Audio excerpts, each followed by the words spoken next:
নমস্কার সবাইকে বন্ধুরা, আজকে 6 জানুয়ারি 2025 ইংরেজি রাষ্ট্রীয় কণ্ঠপত্রিকায় উঠে আসা একটি বিশেষ গুরুত্বপূর্ণ হেডলাইনের বিস্তারিত আলোচনা কি দেওয়া হয়েছে সেটা এখন আমরা দেখব। হেডলাইনটির নাম হলো স্বাদের পর্যটন কেন্দ্র নারিকেল কুঞ্জ কামধেনুতে পরিণত। এখানে বলা হচ্ছে রাজ্যের অন্যতম পর্যটন কেন্দ্র নারিকেল কুঞ্জ একাংশ বুইফোর ও সুযোগ সন্ধানী কামধেনুতে পরিণত হয়েছে। এসব সুযোগ সন্ধানীদের সাথে যুক্ত হয়েছে স্থানীয় একাংশ সমাজদ্রোহী, যার ফলে ত্রিপুরা রাজ্য পর্যটন দপ্তর কালিমালিপ্ত হচ্ছে। অভিযোগ, পর্যটকদের দেখলেই ওই সমস্ত মদমত্ত যুবকদের মাথা গরম হয়ে ওঠে এবং কি করে পর্যটকদের পকেট খাতা যায় সেই ফন্দি ফিকির করতে থাকে।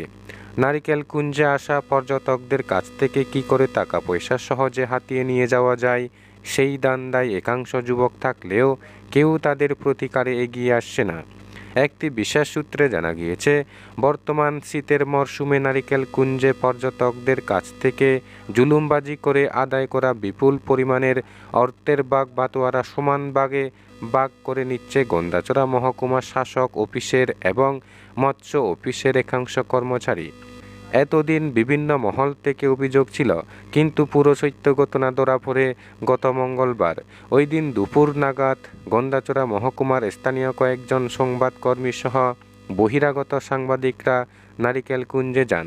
পার্কিং স্থানে গাড়ি রেখে সাংবাদিকরা সামনের দিকে পায়ে হেঁটে রওনা হন। সদ্য রাজ্যের মুখ্যমন্ত্রী প্রফেসর ডক্টর মানিক সাহার হাত ধরে উদ্বোধন হওয়া 22 কোটি টাকায় নির্মিত ঝুলন্ত সেতুটির উপর দিয়ে লোক চলাচলে নিষিদ্ধ করেছে স্থানীয় প্রশাসন।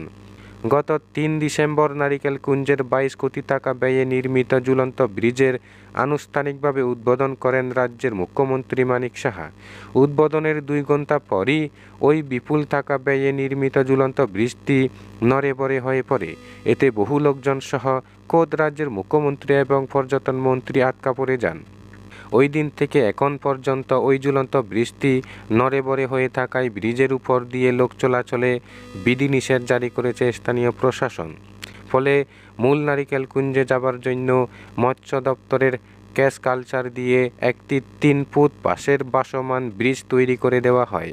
সাংবাদিকরা যখন ওই ভাসমান ব্রিজে উঠেন তখন 3 জন মদ্যপ যুবক সাংবাদিকদের পথ আটকিয়ে ওই ব্রিজে যাওয়ার জন্য মাথাপিছু 20 টাকা করে দাবি করেন। তা নিয়ে উভয় পক্ষের মধ্যে ব্যাপক তর্কযুদ্ধ শুরু হয়। যদিও নারিকেল কুঞ্জটি যে একটি কামধেনুতে পরিণত হয়েছে তা আর বলার অপেক্ষা রাখে না। বহু পর্যটক ক্ষোভের সঙ্গে বলছেন, নারিকেল কুঞ্জে পৌঁছানোর সঙ্গে সঙ্গেই আপনার জলের প্রয়োজন হবে। হ্যাঁ, আপনি সেখানে পেয়ে যাবেন 500 গ্রাম জলের বোতল, কিন্তু সেই 500 গ্রাম জলের বোতল আপনাকে কিনতে হবে 20 টাকায়। নৌকায় উঠবেন, গুনতে হবে 2500 টাকা। জলাশয়ের কিনারে দাঁড়িয়ে একটি সেলফি তুলবেন, দিতে হবে 20 টাকা। হোটেলে খাবেন 80 টাকার মাছ ভাত, আপনাকে খেতে হবে 150 টাকায়। সব মিলিয়ে স্বাদের নারিকেল কুঞ্জ এখন কামধেনু কাবিতে পরিণত করে চলেছে সংশ্লিষ্ট এলাকার একাংশ যুবক। সাংবাদিকদের সঙ্গে পশুর আচরণের সংবাদ ক্ষণিকের মধ্যে পৌঁছে যায় পর্যটন দপ্তরে। খবর পৌঁছে দোলায় জেলা শাসকের নিকট। সাধারণ মানুষ এবং সাংবাদিকদের সঙ্গে গরুর মতো আচরণের সত্যতা খতিয়ে দেখে ব্যবস্থা নিতে জেলা শাসক নির্দেশ পাঠান গন্ডাচড়া মহকুমা শাসককে। মহকুমার শাসক সঙ্গে সঙ্গেই ঘটনার সত্যতা জানতে ঘটনাস্থলে পাঠান ডিসিএম দিলীপ দেববর্মাকে। ডিসিএম দিলীপ দেববর্মা ঘটনাস্থলে পৌঁছেই ঘটনার সত্যতা খুঁজে পেয়ে সব কয়টি প্রতারককে নারিকেল কুঞ্জ থেকে সরিয়ে দেন।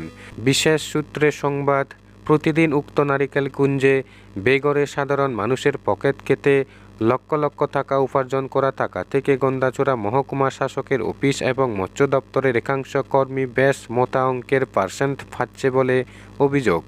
সাধারণ মানুষের অভিযোগ, রাজ্যের পর্যটন মন্ত্রীকে এবং দপ্তরকে কালিমালিপ্ত করতে নারিকেল কুঞ্জে একাংশ অসভ্য সক্রিয়। তাদের বিরুদ্ধে সহসায় ব্যবস্থা নেওয়া দরকার। বন্ধুরা, খবর আপাতত এই পর্যন্ত। বন্ধুরা, ভিডিওটি ভালো লাগলে লাইক, শেয়ার, সাবস্ক্রাইব করে আমাদের সঙ্গে থাকুন। ধন্যবাদ সবাইকে ভিডিওটি দেখার জন্য।